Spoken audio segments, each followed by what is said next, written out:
ආයුබෝවන් කෙටි කතා ලොව සිංහල කෙටි කතා YouTube channel වෙත ඔයාලව සාදරයෙන් පිළිගන්නවා.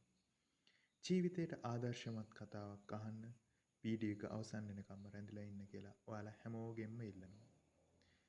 මේ අපේ පස්වන කතාංගයයි. සිහිනයක් දිනූ යාළුවෝ. Friends who won a dream. Colombo නගරයට ටිකක් ඈතින් තියෙන සිරිමල් විද්‍යාලය කියන්නේ හැමෝම ආදරය කරන තැනක්. ඒකේ නවය වසරේ හිටියා 4 දෙනෙක්ගෙන් යුතු යාළුවෝ කණ්ඩායමක්. අකිල, රවිඳු, චතුර සහ දිනිති. අකිල කණ්ඩායමේ නායකයා වගේ හැමෝම එකට තියාගෙන වැඩ කරා.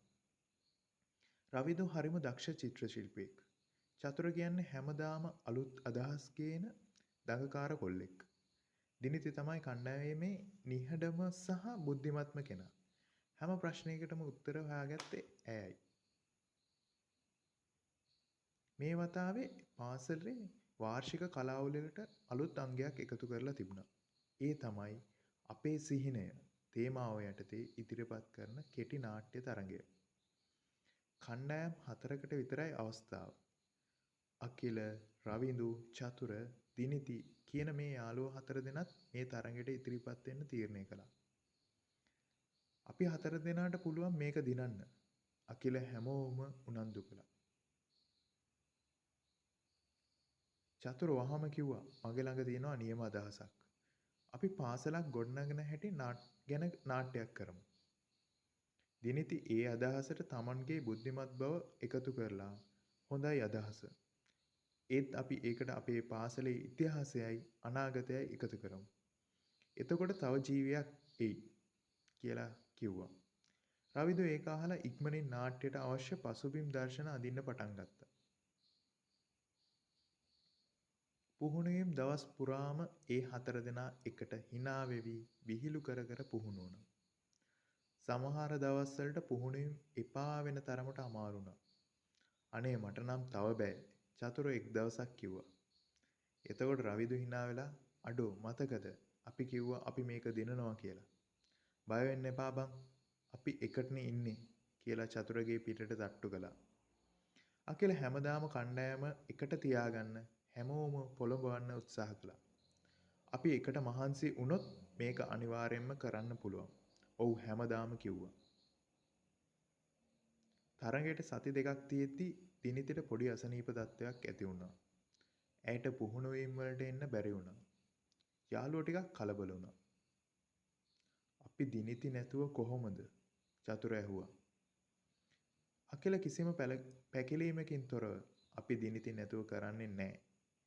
අපි පුහුණුවීම් ටිකක් නවත්තලා දිනිති බලන්න යමු කියලා කිව්වා. ඔවුන් දිනිතිව බලන්න ගියා. අපිට ඔයාව නැතුව මේක කරන්න බෑ දිනිති. ඔයා තමයි අපේ මොලේ රවිඳු කිව්වා.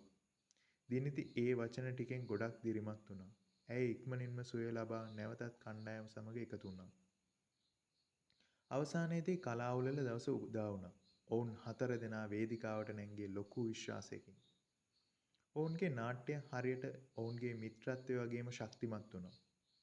ඒ නාට්‍යයේ තිබුණේ අලුත් අදහස්, ලස්සන දර්ශන සහ හැමෝම එකට වැඩ කරන හැටි.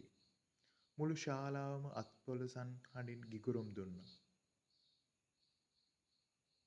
තරඟයේ ප්‍රතිඵල කියන වෙලාවේ විනිසුරුවන් කිව්වේ පළමු ස්ථානය සිරිමල් විද්‍යාලයේ අකිල, රවිඳු, චතුර, දිනිති යන සිසුන්ගේ කණ්ඩායමට කියලා. ඔවුන්ගේ ඇස් වලින් සතුටු කඳුළු වැටුණා. ඒ ජයග්‍රහණයෙන් පෙන්눔 කළේ ඔවුන්ගේ හැකියාව විතරක් නෙවෙයි. ඔවුන්ගේ මිත්‍රත්වය, එකමුතුකම, අභිප්‍රේරණය සහ එකිනෙකාට දුන් විශ්වාසයයි. පාසල් ජීවිතය කියන්නේ අධ්‍යාපනයට විතරක් නෙවෙයි. ජීවිතයට අවශ්‍ය පාඩම් ඉගෙන ගන්න තැනක් කියන එක මේ යාළුවෝ 4 දෙනා මුළු පාසලටම පෙන්වලා දුන්නා. ඔවුන්ගේ සිහිනය දිනා ගැනීමෙන් ඔවුන් මුළු පාසලටම ආදර්ශයක් වුණා. මේ සිහිනයක් දිනූ යාළුවෝ ඔබට ජීවිතයට සාර්ථකත්වය ගේන්න උපකාරී වේවා. ඔබට සුබ අනාගතයක්.